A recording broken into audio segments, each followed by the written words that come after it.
Hi YouTube, today I want to be doing a video tutorial on how to replace the radiator in your first generation Honda CRV. Now before we remove the radiator off of the CRV, we got to make sure that the engine is completely cold and depressurized, and the only way to really know is to allow the engine to cool overnight to be extra safe.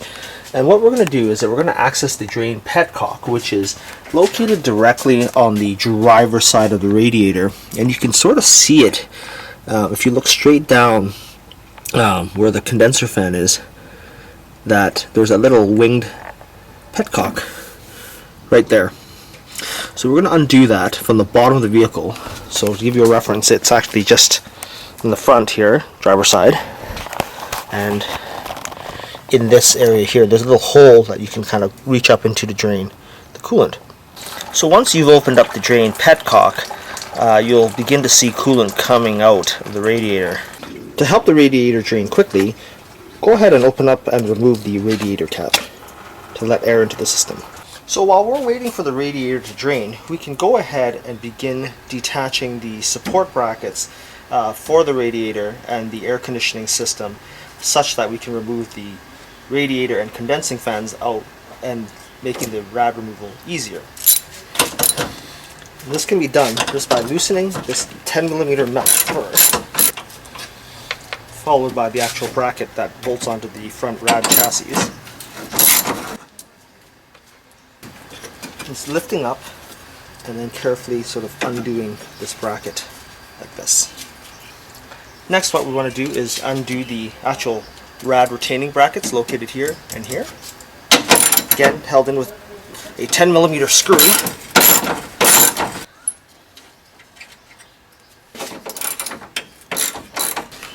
Then lift up on the side. Next, what we want to do is we want to undo the radiator fan, which is on the passenger side, the electrical connector, which is located right here. We can do so by just carefully lifting up on the tab and then pulling up on the connector to disconnect it from the retaining bracket, like so. And then to disconnect it from the actual harness, we're just going to press down on the little tab and pull. So here is a close-up view of the radiator electrical connector that was disconnected on the passenger side of the rad. So I had referred earlier to a retaining clip that holds this connector to the rad, and that's actually with this bracket right here. And this connector actually originally sat like this and locked into place. So to remove that, you just pull this out and then up, and then you can press on this little sort of locking tab on the opposite connector to disconnect the pieces. On the condenser side for the air conditioning, which is located here, there's a connector down in this nether region, and then same thing, you just lift up on this tab to slide it off the retaining bracket, press down on the connector retainer, and then just gently wiggle on the connector to disconnect it like so. The same thing holds true for the driver's side fan or the condenser for the AC system if yours is equipped with one. You just have to kind of lift up on that tab to slide it off this retaining tab and then press down to unlock the connector. Now one thing here is that next, undo the condenser fan, driver's side of the rad, by undoing the two 10mm bolts. Now you don't want to mix these screws up because they're actually a specific length, and if you put them back in the wrong spots, you can actually damage the new radiator. So just make sure you make a note of that. So there's two screws here, and then just give it a gentle wiggle by tipping it at an angle away from the rad and then pulling up. Now before we actually lift the condenser fan completely out of the car, you have to notice that there's a wiring harness retaining clip that holds onto it way down here where my finger is moving. And to disconnect that, you're just going to have to use a long screwdriver to press on one of the wings of that tab to pop this free before this fan can actually come out. So once we've disconnected that little white retaining clip from this side bracket, you'll notice that there's another connector harness located underneath that. And so much like how we've disconnected everything else, we just push on this retaining clip and then unplug it from that sub harness underneath.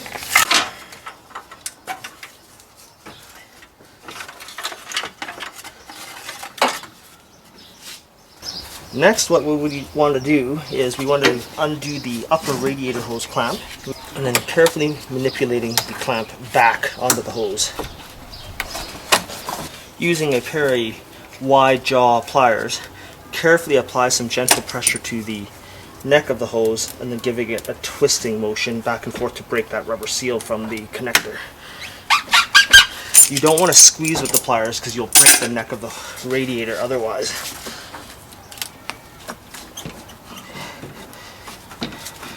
And tuck that out of the way for now. Repeat the same for the radiator overflow hose. Just giving it a twist to break the seal. Then once we remove all the hoses, using a ratchet, remove the two 10mm radiator fan retaining bolts located here and here. Again, make sure that these screws are matched back exactly where you remove them from because of the specific length and design of these bolts.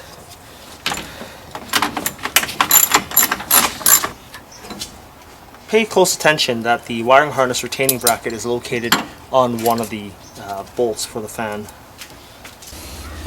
So once we've loosened the top screws of the radiator fan, we'll actually need to loosen about 50% the corresponding screws on the bottom of this fan. And unlike the condenser that only uses 2 retaining screws, the radiator fan actually uses 4. However, because of the way the radiator fan mount is notched on the bottom, you only actually have to loosen them about halfway through. So in order for you to loosen the screws, you don't actually have to go to the bottom of the CRV to do so.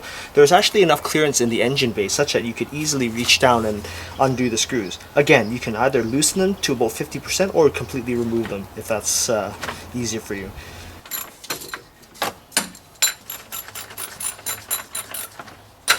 So that I've loosened the fan mounts, we can now carefully tip the fan away from the radiator and just gently wiggle to free the fan off of the radiator mount and clear it behind this air conditioning hose.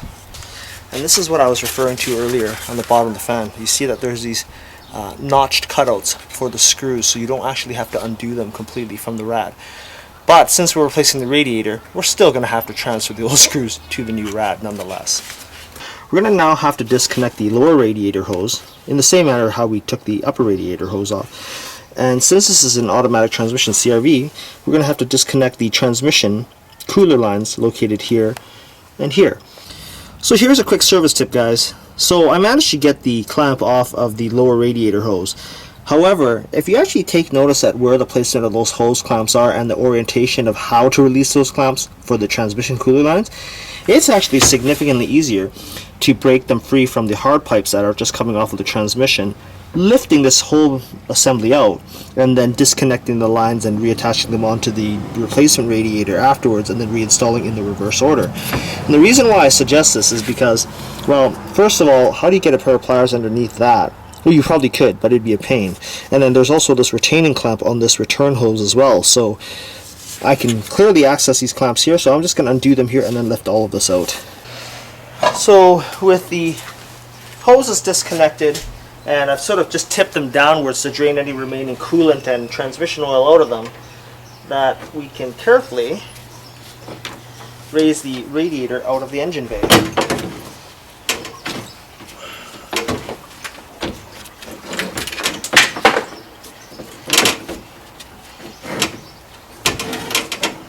Taking care not to snag this air conditioning hose too much. So this is what the old radiator looks like, and this is actually where the problem lies, and that's actually the radiator tank ends here. The seal between the plastic and the aluminum core has essentially failed. We need to prep this new rad before we can do the reinstallation of our hoses and back into the vehicle. And most notably is the transmission cooler lines, which is covered by these rubber caps, and then they come with brand new fittings located in this little pouch. Now, installation is fairly straightforward.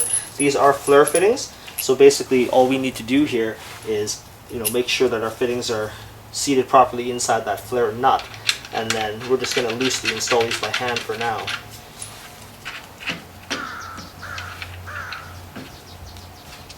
Now, as far as the angles are concerned on these fittings, they're exactly the same. That's why there's no distinction between the two. And you'll notice too on some of the radiators that they come with these what they call inserts, right? And this is for the actual radiator fan mounting screws and what have you, be able to thread the factory screws back into. This is the actual threaded piece, and they sort of slide into the various slots on the radiator. Condenser mounts, these threaded pieces, they just slide into these holes so that you can actually attach things back together properly. And then there should be two for the radiator fan. Okay. And then you just push down firmly into them, into the holes, so that they line up properly. And they should kind of almost click into place to tell you that it's seated properly.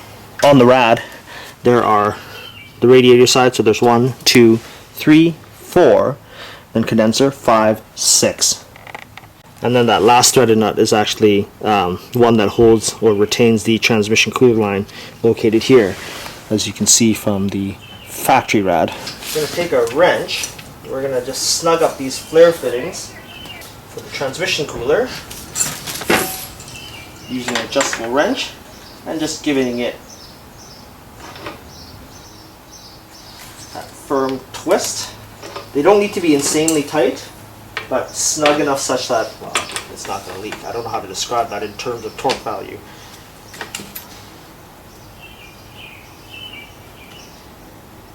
And then compare your rad hose angles relative to the old one, and it looks pretty darn close.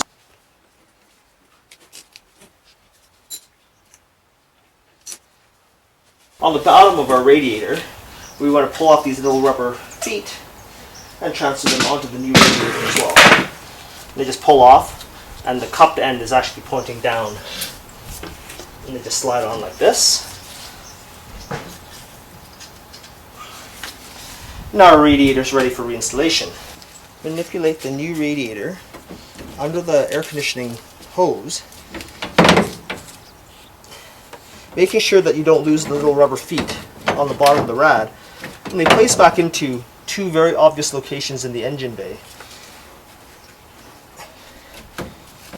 Once your radiator is in place, carefully slide the coolant hose over the bottom neck of the radiator, pressing it all the way and firmly on. Reconnect the transmission cooler hoses. So this is what the bottom of the radiator looks like. You can see there I've reattached the hose, the transmission cooler lines, securing bracket in the middle, and then the little plastic clip bracket there. It just kind of holds the two hoses side by side. It doesn't really serve a real purpose. And then made sure that the clamps are put back in the original spots. So, and then finally, those are those two lower rad screws that I was talking about that secure that fan. Go ahead and reattach the upper radiator mounting brackets onto the car. We'll give every screw just a little coating of anti-seize. And the whole purpose of why we're going to do it this way is because we don't want this radiator revolving around anymore. So these bolts don't need to be very tight, just finger tight. That prevents us from wobbling around. We can now take the radiator fan that's got the two notched cutouts on the bottom mount and slide those over those screw studs that we had loosely installed on the bottom. Carefully manipulate the fan back down. Line up your mount to those screws. And if everything fits perfectly, it should just pop in and things just line up. Reinstall the upper mounts. When you're installing these screws, finger tight. Remember, the radiator is made out of composite plastic. It can crack very easily with minimal effort. Do the same for the bottom. Making sure that your radiator fan connector is dry, go ahead and plug the two halves together and then slide it back over the retaining bracket. So here's a service tip, guys. So throughout the video I've sort of emphasized the importance of putting screws back exactly where they were removed from, and here's actually the reason why. So if you take a look at this radiator fan and the spacing of the thickness of the fan bracket and where it is relative to the rad, you can sort of see that if I had a 10mm screw that was slightly longer than the factory one that was put in place, that you would actually drive a screw right into the side tank of this radiator. And that's actually happened to a bunch of people I know, including myself, when I first started fixing cars. So this is why it's really important to pay attention to the contact points of where your screws are, or just simply remember where each one of them came out of. This is what our power connector looks like, reattached back onto the fan and fan shroud. We'll now do the same for the condenser fan. Now, one quick thing here is that before we actually put this fan back in, just give that radiator drain petcock a tighten with your finger to make sure that it's snug. Also, you want to pick up, you can't really see in the video here, but you want to move the wiring harnesses up and sort of out of the way so you don't bury them in with the condenser fan. And then, the other thing too is that when you're installing this condenser fan, notice that the mounting peg, unlike the radiator fan, there's no holes for screws. It's just a peg that fits into a little square hole in the bottom of the rad. So that's got to line up. And then also, you'll notice on the side of this fan, there's also this kind of hook looking thing. And that actually holds onto the side of the radiator. So when you put this fan in, you kind of almost have to put it in an angle, down, and then sort of latch this side piece onto the side aluminum channel of the radiator. Carefully drop this in, come in at an angle, press down, and then slide sideways to line myself up.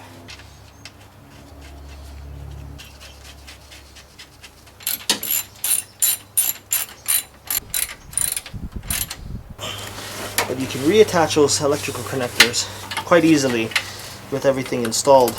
So here's a close-up view of our condenser fan reinstallation. So I got my 2 screws here, and then I've got my condenser fan connector, that little plastic tab, and then this compressor connector that goes off on the bottom of the fan shroud on the condenser side. We reattach our upper hose by sliding that on,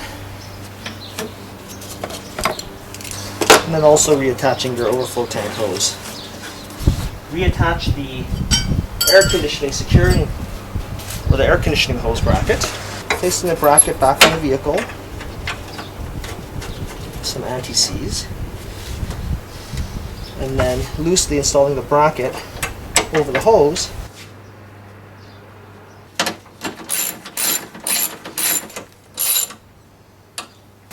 So what I'm going to refill the system with is, of course, a genuine Honda all-season 50/50 pre-mixed coolant solution. So now that I've filled the coolant up to the point where I can't get any more coolant to go into the radiator, as well as me filling up the overflow tank to at least the halfway mark, we're going to go ahead and start the car, turn the heater on to high, full hot. What we're going to do now is continue topping off the system with coolant.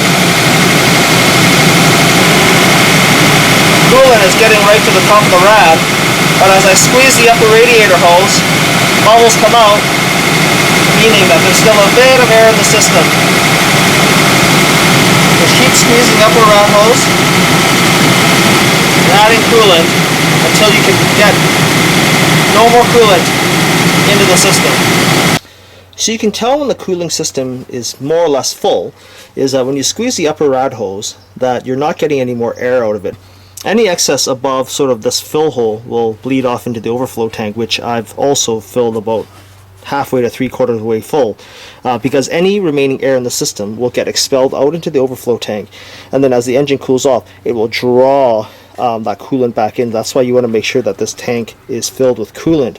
And initially, in the first day or two of you driving in really hot weather, you'll find some coolant dumping out on the ground, and that's because it's the overflow tank possibly overfilling from the expansion of the coolant in the cooling system. Now, one thing I want to mention is that whenever you're replacing a radiator, right, and especially if you've got a vehicle that's greater than 10 years old or over 200,000 kilometers, that it's actually good practice to go and replace it with a brand new radiator cap. So once we've installed the radiator cap back on the car, let's go ahead and start it up and let the engine run for approximately 10 minutes or until the cooling fans come on. So once we've allowed the car's engine to warm up such that the temperature gauge is slightly below the middle point on the gauge, that we want to shut our air conditioning off, turn our heat off, and then hold the engine at around 2500 RPM to get the engine temperature to rise up such that the cooling fans come on.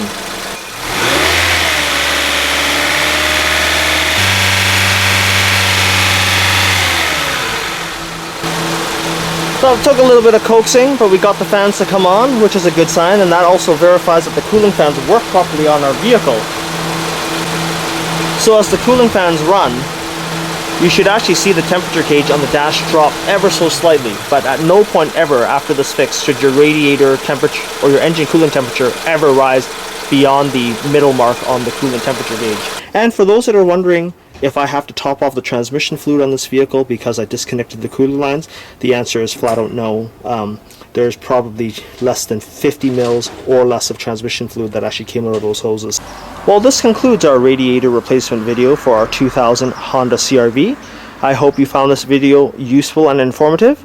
If you like this video, give me a thumbs up and consider subscribing to my channel. Thanks for watching.